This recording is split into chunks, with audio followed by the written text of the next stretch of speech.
This is a Rogue Media Network podcast.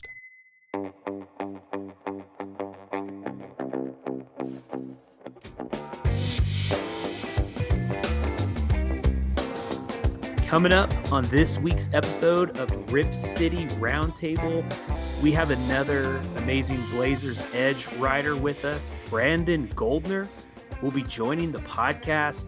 He has been with Blazers Edge. Well, he started a long time ago, like 10, 11 years ago. Now he left and then came back this season, but he has been somebody that has been around the Blazers for a long time. He has his own podcast that he does that you may be getting more info on shortly here. So should be really cool. Brandon has a ton of knowledge about the team, and we're excited to have him on the podcast. Brandon is somebody that, you know, he was really active with the Twitter, Blazers Edge Twitter, and just Blazers Twitter in general for a long time. And so he's been somebody that has been in and around the community, giving his opinions and hot takes. Maybe he's been banned a time or two from Blazers Edge, but we'll let him get into that and tell his story there. And yeah, we're excited to have him on the show because right now, not a lot going on in the season. Although at the time of this recording, last night we played the Minnesota Timberwolves in Minnesota, and the team played really well.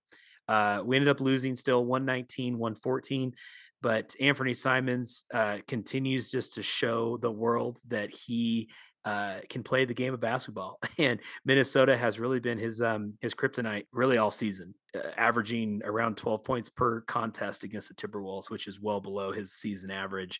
They can throw players like McDaniels and Edwards at him. Alexander has length, and then of course Gobert and Towns manning the middle. And Simons has struggled against the Timberwolves, but last night he shook that rust off and he said, "I don't care. I'm going for like 36 or however many points Simons put up." Almost led the Blazers back from down like 15 or 16 in the fourth quarter to a win. So that was great, but it was good to see the young players. Ryan Rupert, Delano came out, played really well. Dwop Reith scored a career high in points. Simons had a career high in assists. So it was a great game. Again, a loss, but that's what we kind of want right now. And I know that kind of sucks, but we need some losses. Let's get to the top four or the bottom four of the draft. Let's get there. Let's see if the ping pong balls hit our way, have a good off season and move into next year. So, but anyway, season hasn't been going the way we wanted to be better, and it's not, but it's okay because we have Brandon Goldner on the pod and he will drop some knowledge, introduce himself to the Rip City Roundtable listeners. So enjoy the episode. Thanks for listening.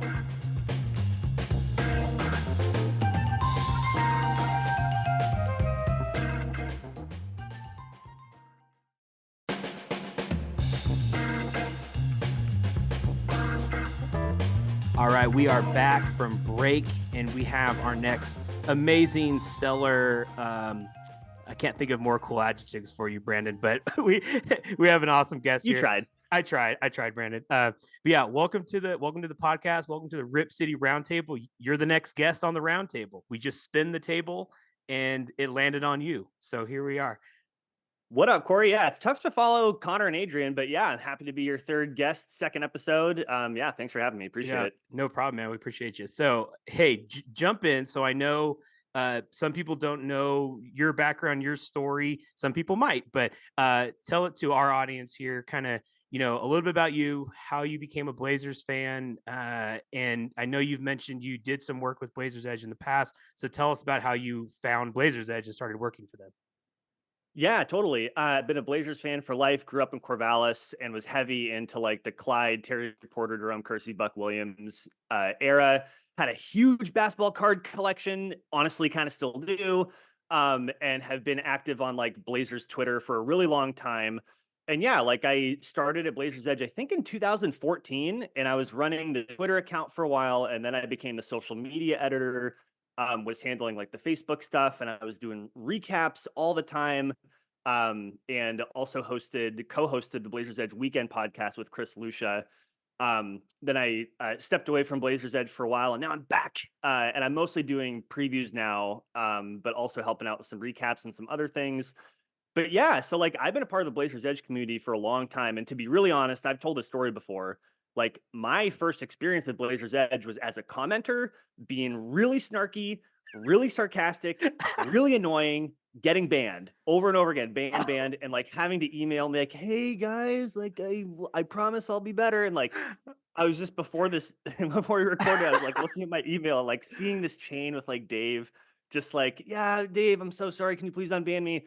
And he like wanted me to come on and help with the Twitter account even after all of that time, years of me just being like an annoying commenter. So like, big props to him for giving me a chance, second chance, third chance. I really appreciate it. But yeah, I mean, in short, Blazers Edge is the oldest, most active Blazers community. It's a special place, and to be honest, I feel pretty honored and humbled to be a part of it. So Wow. yeah, that's my story. That is incredible. Oh, okay. Do you do you know or remember like so you get banned? It's one of the several times. Oh yeah, But do you remember one instance like what you said that got you banned? Maybe not specifically, but like a generalization of what it was? I think a lot of it was me trying to get around the don't use any profanity stuff was part of it. And honestly, like if you know me, like I've been on Twitter for a really long time. In fact, I just recently deactivated my account because and maybe some people struggle with this too, the same way I do. Like I don't necessarily like myself on Twitter sometimes. Like I feel like the person that I want to be is not reflected in kind of the ultra sarcastic kind of like contrarian response guy like and I know like personally for me like I've struggled with that and so I was like you know what I'm just not going to do this anymore so now I'm actually using my podcast's Twitter and that helps to create some separation and know I'm representing a brand rather than just myself. So I can't remember exactly what it was, but to be honest, like sometimes Blazers fandom just brings out the worst of us. And like again, for people like me, like I'm definitely not perfect.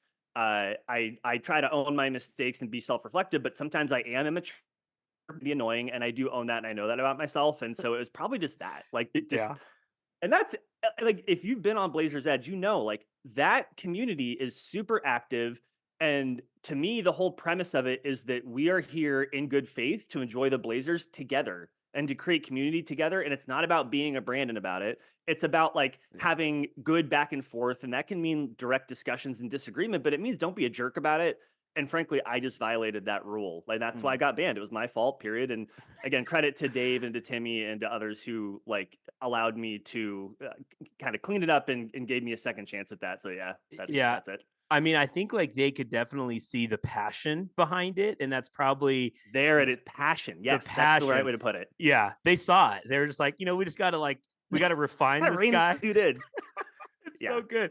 Yeah, I when I started doing so this is my first season with Blazers Edge and been doing the like extended recaps and I haven't been like watching the or reading the comments as much as I was probably the first 2 months that I was doing this. But I remember those first 2 months, I would just like I would read every single word, and I was just like, yeah. okay, are they critiquing me? Did they agree with my analysis? Like, are they all over the place? And for the most part, like no one was like super cruel or mean. I mean, if it's like cuss words, I probably wouldn't have cared. But if it was just like, oh, this guy doesn't know what the heck he's talking about, or like what game was he watching? No one said Funny stuff like that. Funny story though, because I just did do a preview where I accidentally called Jabari Walker Jabari Parker. Not sure why I had his name stuck in my head. And someone was like, I can't believe you didn't even mention Jabari Walker. And then when you did, you call him Jabari Parker. And I was like, yeah, my bad. Thanks for catching that. And it's like, again, Oh, like it's on the one hand, it's like, yeah, like sometimes people are going to see the work that you put into it and you're trying to do something and yeah, you're going to make mistakes and they're not, maybe as gracious about it as they could be. On the other hand, yeah, like I shouldn't have messed up his name. Like I'm a Blazers fan writing about the Blazers on the biggest, most active Blazers site on the internet. Like that is my bad. And again, like the yeah. passion of the fan base is something that I appreciate. People really can we cuss on this podcast, by Yeah. the way? Oh Are we yeah, yeah. We can go all in. people Go for it. people really give a shit about this team. Yeah. Like the last game that I went to in person a couple weeks ago against the Nuggets, so it's a good team. But like the Blazers are terrible, and they had multiple players not playing. There was no reason for the Moda Center to have like the damn near 20,000 people that it did. It wasn't totally full, but it was pretty close. people care a lot about this team, and that comes through in the comments on the internet. And that's something that I appreciate about being a Blazers fan, even in a down year. Yeah, no, agreed. And that's something I've always enjoyed. I mean, I haven't been going to as many games like recently in these last few years, but like growing up, I do think we have probably one of the smartest fan bases. Like they can like the crowd watches the game, like they literally know what's actually going on. Like they don't have to be as prompted by like the PA or like the whatever's going on the big screen to like get the crowd into it, or like they're very intelligent and they're passionate, and that's that's Rip City, and I think that shows in the comments and stuff. The only one, as you were talking, I did remember it was the game where Lillard came back to Moda, Yep. and Simons he hit like a jumper at the end of the game that I can't remember if it gave us the lead or it made it a 1 point game to a 3 point game. It was something, and Yep. Simons hit a big shot, and I think in my headline I said like something like Ant time, something blah blah blah over Dame. And I wasn't trying to say like let's have this be the new phrase, Ant time. It was just like a play off of It's just a thing that Lillard. you wrote because, yeah. Yeah. And people were like just killing me for like that's stupid. That's not his that's not his thing. And like maybe say Simon says or all this stuff. And I was like, guys, like it's just because Lillard You was say here. Simon Says. I know, like Simon Yeah, bro, you says. totally should have said that. I know, like I should have gone with that. So, but anyway, okay, Hey, like if you haven't written stuff before, it's hard to keep coming up with these like quips and these things, and like you want to make them good, right? Like you don't want to just be copy pasting what you did before and like yeah, coming up with these turns of phrase and like so. Anyway, yeah, I just yeah, that's funny. like how Simon Says, I oh love it. my gosh, Simon says. Yeah, and I do remember I did the same Jabari Walker mishap with Jabari Parker. And I think it was my Yeah. second recap, and Dave caught it, our like managing editor, because he was looking at my stuff before you publish. And he was like, "Hey, really good. I liked it, but just remember it's Jabari Walker. Jabari Parker, like, is blah blah." And I was like, "Oh, I'm so sorry." Like I just had his name in my head. So Also, like, yeah. and I don't mean to hold us up too much on this. Like, when you've been watching basketball for a long time, which I think we both have, like, we have the names of the most random NBA role players in our heads, and they will just pop out at Yes. any ungiven moment, right? Like, it's bound to happen. Oh, totally. Okay, so you mentioned so you're not on your own Twitter account. You've deactivated it, but you have your podcast Twitter account, and I do follow it and I enjoy it. Tell us tell us about the podcast, how you got started, about the Twitter. Give us kind of a rundown of that. Yeah, I started podcast. Well, actually, I like telling this, and people know this about me if you've followed me for a while. But when I was a little kid, I had a pretty bad speech impediment, and I went to speech therapy for a number of years to get over that. One of the results of that is that I was terrified of public speaking. Mm. Couldn't do it. I also have like a touch of like social anxiety. Like, so there's like a combination of things there. Yeah. Like in high school, had to ask the teacher to please stay behind after the class left so I could give my speech just in front of her. Mm. Even then, like my heart was palpitating, like it was just a very anxiety inducing moment. But I guested on the Blazers Edge weekend podcast with Chris Lucia. I must have been, I don't know, 2013 or something. And it was one of the first times I had done something where like I heard my own voice back. And it was really interesting. I actually listened to that episode pretty recently, how Mhm. much different I sound from then to now. But he eventually asked me to start co-hosting it. I did that for a while. Then I started my own podcast called The Trailcasters with Keith Feltner Smith, and that's still going with Keith and with Chris Burkhart. And then pivoting from that, I started I Like the Blazers by myself, did that for a while. And Nice. then Ryan Whitledge, who is a good friend of mine, and we met on Blazers Twitter, hashtag we met on Blazers Twitter. We are now, Ryan and I, hosting We Like the Blazers on a weekly basis. It's a lot of fun. Like he and I have really good rapport. Again, like he's, we're good friends. We could dig at each other pretty hard and go back and forth. But yeah, that's how I got my start. And I will say that for as like every white dude in Portland has a podcast, and like I've been on like 3 or 4 of them at this point. So like Yeah. hitting that stereotype, it is very interesting to listen back to your own voice and to think about like how you enunciate, the pauses you leave, or the silences you don't leave, or like it's just like even what I just did right there. Like sometimes I'm in my own head thinking about like, oh, like last episode, I think I was talking a little bit too quickly, and now I'm going to slow down. having said all that, like sports is supposed to be fun. So the big thing for us with we like the Blazers, we just try to have fun with it. And like we're not always cheery and rosy about the team, but we walk away with like an endorphin hit because we enjoyed the hell out of what we did. And it's a blast. Yeah. No, I love that. I think, and I've mentioned this on a past episode, but like finding the Blazers edge really came out of that I was not living in Portland anymore. And so I just couldn't, turn on sports talk radio or whatever and kind of get like, oh, what happened last night or what's the direction the team's going this off season or whatever. And so Blazers Edge kind of became that outlet for me. And then trickling down after that was just like, well, what kind of podcast can I find that has content, and listen to that. And so I think it's so necessary, and that's like podcasting just in general. Like people can keep up with whatever they're wanting to know about or follow, but the Blazers fandom is just so intense.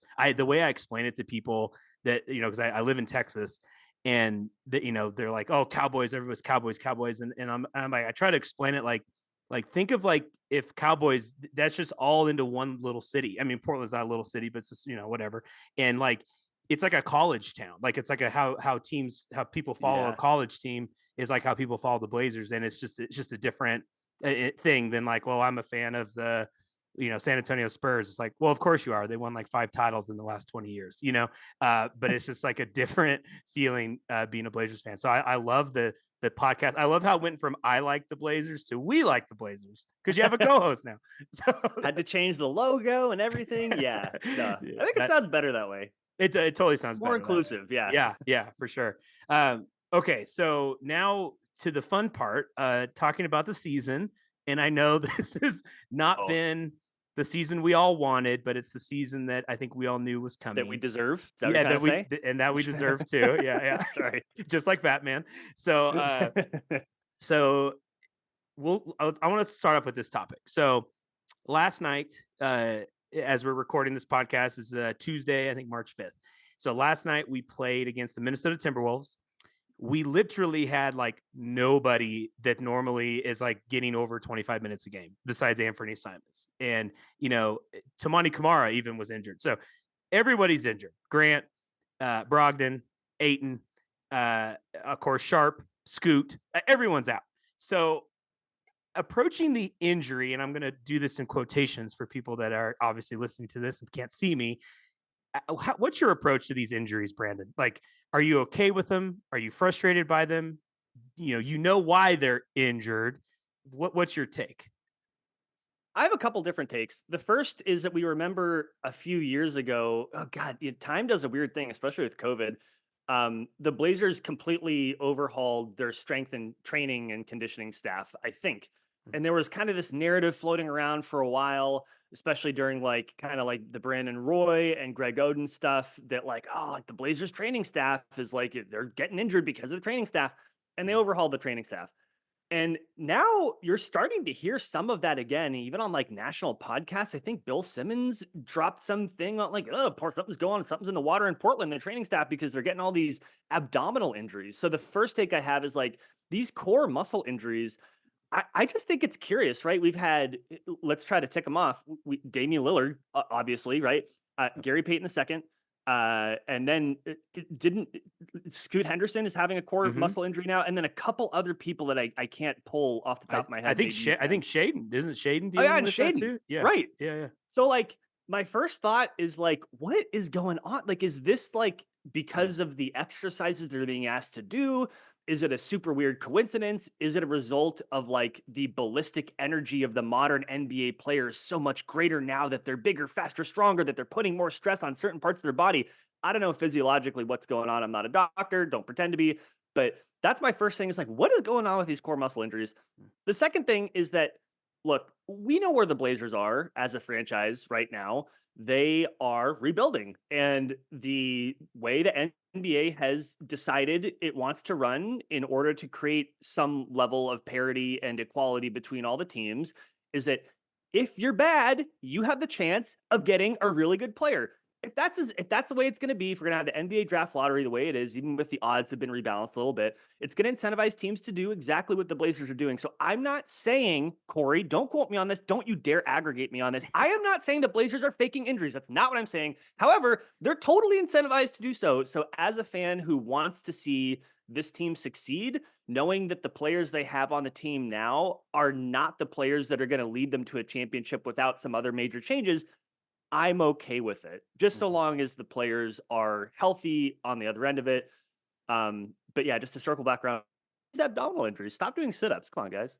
I know. I was gonna say you know what, I've probably done 5 sit-ups in the last 5 years. So I shouldn't I'm not who am I to judge your technique on your sit-ups, but it definitely is something that I know we don't follow, you and I don't follow all other 29 NBA teams the way we follow the Blazers. And I just don't hear of abdominal injuries with any other team.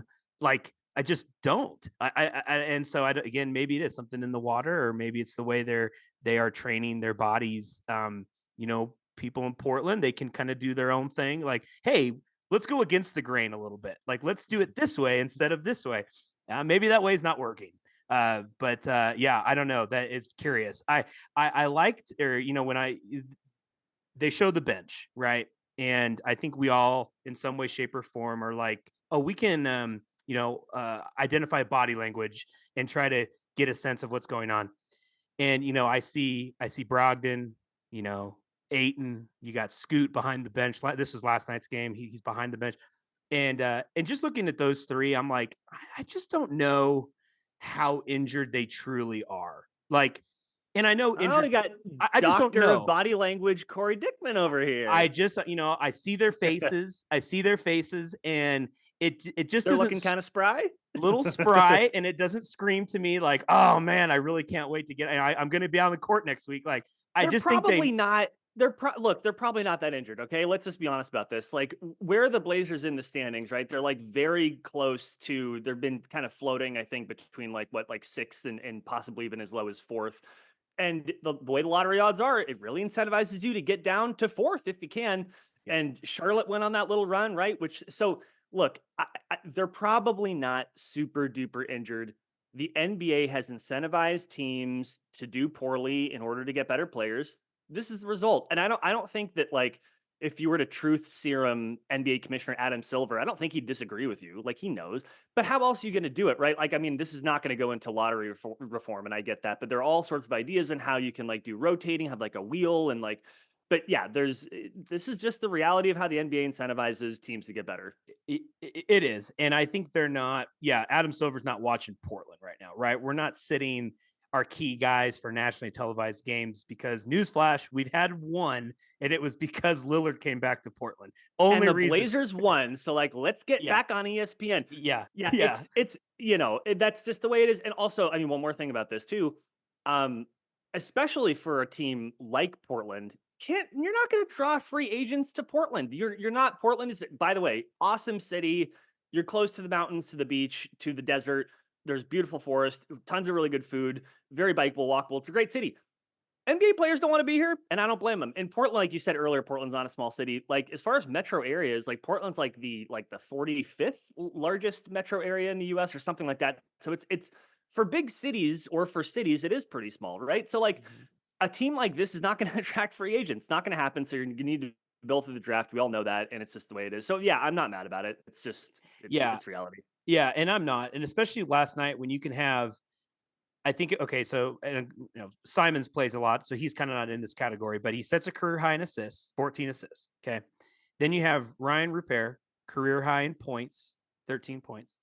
Then you have Dwap Reith, career high in points, 26 points. So like, Do yeah, so like you don't get these instances if Jeremy Grant, Brogdon, Aiton, if they're all playing big minutes. So this is good development. Like Chris Murray, been up and down, right? And last night, like, is he just shooting the lights out from deep? No, but is like his sense on the court was on point, and I think these guys they're getting run, and that's the benefit of, I think, anyone in Portland would say, for right now in the standings where we're sitting, let's get these young guys out there. And I mean, we lose by 4 against a Timberwolves team that's kind of had our number all year long. I thought that, I mean, shoot, sit the guys, man, make up a fake injury. I don't care. This is Delano Banton erasure, by the way. He also had 18 points and 7 rebounds, 4 assists. Yeah, it is like, and by the way, like, some of these players, maybe not Delano Banton, but like some of these players, the Blazers hope to figure as part of their team moving forward. either as someone who can contribute to a winning team or as someone who can be part of a trade to bring someone else in. That is what they need to do. They need to be playing these guys more. And like for as much as we've seen on Blazers Twitter about like, why isn't Chauncey Billups playing Ryan Rupert more? Like, yeah, okay, but like, and so here you go, right? Yeah. Like, so here's his chance to show what he can do. Yeah, so it's good and bad. Yeah. Okay. So, I'm the body language doctor for watching bench players. I'm also the body language doctor for watching how players play. And like Delano, I'm telling you, he can take it to the rim. Like you have Rudy Gobert, who is going to block any shot within a 15-mile radius of the paint, and Delano time and time again converting layups. And I'm like, that's not normal. Like, and I know we're just trying to find all the silver linings here with watching our Blazers, but that sticks out. And I don't know if there's truly something there with him. He's got to be a better 3-point shooter. I think he goes 1 for 6 last night or something. So he's got to get better there. But there's some game around the rim that I was impressed by. Question for you. Delano Banton, 6'9" point guard who's very shifty and long, but can't shoot threes. Is he, in fact, the second coming of Sean Livingston? Oh, I would take that. I mean, Sean Livingston, perfect role player, right, for Golden State and those championship teams. With pre-injuries, right? That guy was like, whoa, like athletic ability out of the rim or out of the gym. Yeah. I'd take it. What I hope he's not is like Michael Carter. Am I saying it, Michael? No, am I saying it right? Remember he won Rookie of the Year with Philadelphia. Probably blanking. Michael Carter Williams? Is it Michael No, Carter no, no, no. Williams? No. What is his name? Why are we both forgetting? This is awful. I know who you're talking about. I know what I'm talking about. Rookie of the Year, similar build, point guard. Like, I think they looked identical outside of like their hairstyles are different. And I just hope it's not that, because he had a great rookie year and then kind of just trailed off. And I think maybe lasted a few more seasons in the NBA. I'm going to lean more towards Sean Livingston than I will. It's Michael Carter. It's something. Again, like these names of random NBA role players, they get stuck in your head and jumbled around. Like, and to be fair, like Delano Banton, he's, not a rookie. He's been in the league for a couple of years. He's bounced around. And yeah, like if he could shoot threes, of course he'd be an NBA player. And he had that one game the other night where he went 3 for 5. But like, I think what he showed last night is exactly what he is. And that's fine. But like, to your point earlier about like giving these players an opportunity to show who they are and what they can do, that's great. On a team like Portland that's not expected to win, that's exactly what you want. Now, we're not going to make this a Chauncey Billups podcast, but you could talk about like, hey, like, is the coaching really doing anything here? Did it do anything during Dame's 2 years here before he left? Is it doing anything now? I don't know. We can leave that aside. But this is basically what you want from a tanking team, is to see what you get from the young players and go on and on. Like, the one thing I will say that's kind of a bummer, like DeAndre Ayton, he was playing so much better. I just saw on Twitter, he was like in the top 10 of most efficient offensive players in the month of February in the NBA, in the league. Yeah. And I would have loved to see more of that. And I hope that we do get to see more of that, because I do think that he's an important piece for this team moving forward. Because of his contract, frankly, like, because you're not going to trade him. So yeah, it was good to see. Yeah. 25 years old. He former number 1 pick. Like, the Blazers in February, they were running offense through DA. Like, it wasn't just like he wasn't just like getting putbacks or they're posting him up. They were really looking for him. They were, and he can pass out of the post, and he's dynamic, and he needs a chance to gel with this team, because I do think, and like, spoiler alert, we're probably going to be bad next year too. And I hate to say it. I know. And so like we'll have another year of this. We have to see if Scoot, Simon Shaden. Oh yeah, another 1 year. Yeah, another 1 year. So I think we're in this for the long haul. I think we are. Hey, Brandon, I will say we were right. Michael Carter Williams. It just sounded weird, but yes. Rookie of the Year in 2014. We are so smart. We've got great memories. But this guy, man, he bounced around. I feel bad for him. He never played for like any team for longer than 2 years, and he like wins Rookie of the Year. So let's hope Delano's not that. We'll take Livingston over him. Okay, all right, Brandon. I want to ask you kind of one final question before we wrap it up here. So this season, like I said, been rough. We have probably 20 some odd games left. I could be wrong, give or take one on either end there. I'm a Blazers fan, and I know I'm like have all the passion in the world, all the things. Why am I like? Why do I keep watching? Like, what is my reasoning to like stay up on what's going on with this team? Why should I just not check out and tune back in? June 4th for the NBA draft or whenever it is. You are watching because you hate yourself. No, look, I mean, it's what we talked about, right? It's the young players. That's the reason why you watch. You watch for these flashes, you watch for these moments of optimism, you watch for these segments where players are working well together and you're seeing something cool and it's popping on the court. That's why you're watching. And I'll be honest, as a fan, it is hard to watch the team when you really, really want and need them to win and they're just not winning. And it becomes, you get so myopic in how you watch these games because you're really hoping for the win. You need the win. I think there's a freedom in watching a tanking team. And man, this sounds like I am just so deep in it right now, right? But like there's a certain freedom in losing, Corey. There's a certain freedom in watching a tanking team because you get to look for other stuff and you don't give a shit about the result. And Yeah. it is fun, it is interesting. And also, now that you have the Rip City remix, you can see some of these players play at the Child Center. Games are really cheap. You should go Hand Fruit Nation, rise up. Like and then you get to see them play on the big team. I mean, you talk about like your Tamani Kamaras and your Justin Manayas and your Ibu Bajis. Like you've got to see them up close and personal at remix games, and now you get to see them play in the NBA. So that's another reason to watch. I do think that the Blazers having a G League affiliate makes seasons like these way more palatable. It's way more interesting. So that's why you're watching, right? Like, and like I know that we're on a time constriction, but like you're also watching because you hope that the future of the franchise, and right now looking like Scoot Henderson, Shaden Sharp, will they or won't they become all-star, all NBA level players? You're also watching for that. And you're watching for those moments of just like, oh, right there, I saw it. I saw it right there. Like that's what it is. That's what it could be. That is interesting. There's a freedom in that. Like, and also you hate yourself. That's why.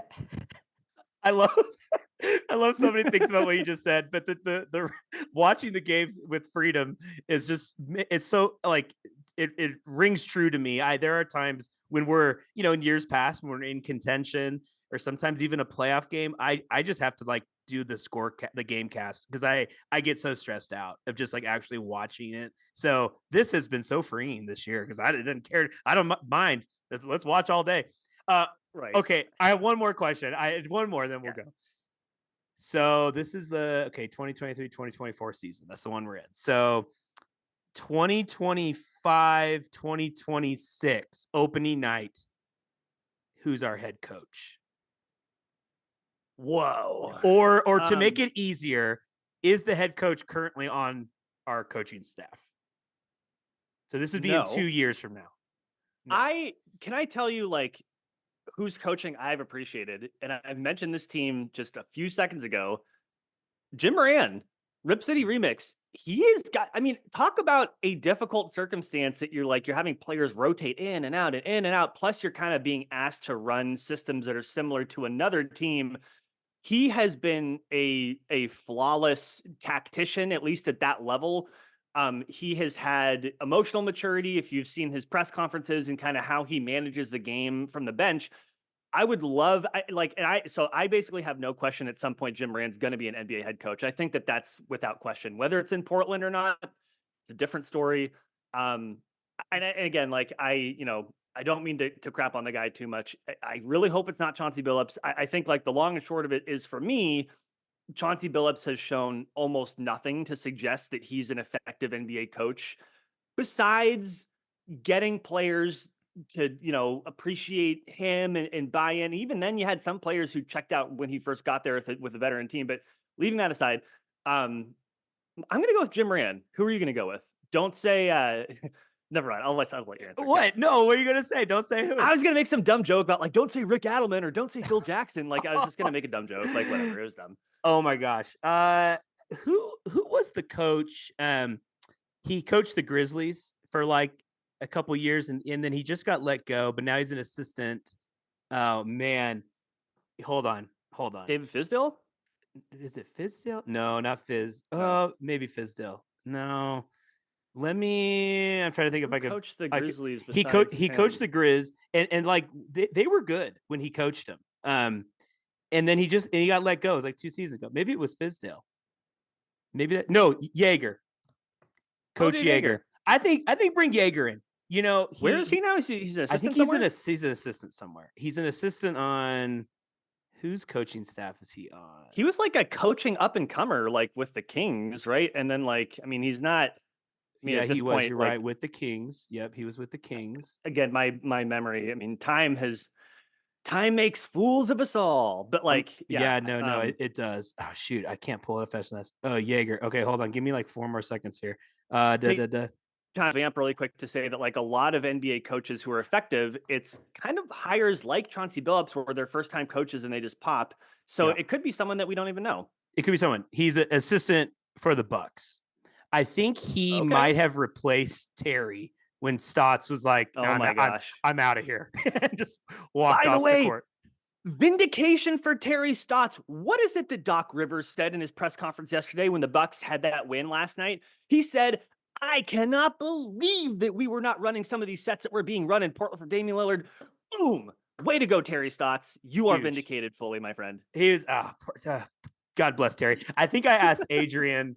If he would take Terry back on the team as like an assistant coach right now under I Chauncey. remember that. That was a great Yeah, segment. and Great I think question. Adrian wasn't a fan of it. So, all right, Yeah, and yeah, I get that.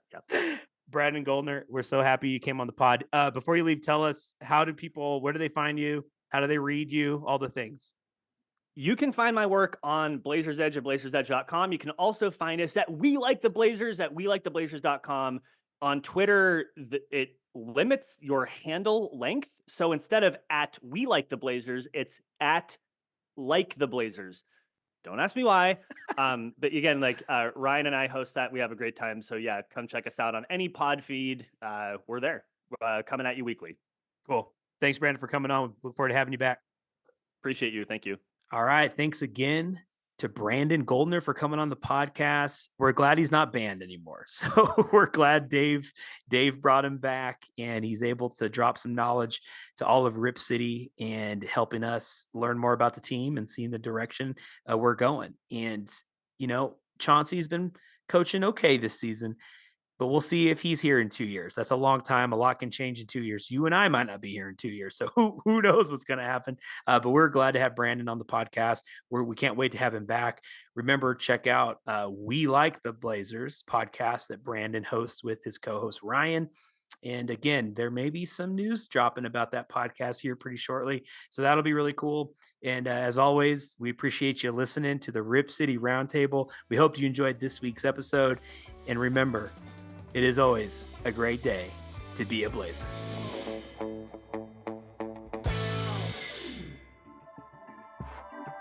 This has been a Rogue Media Network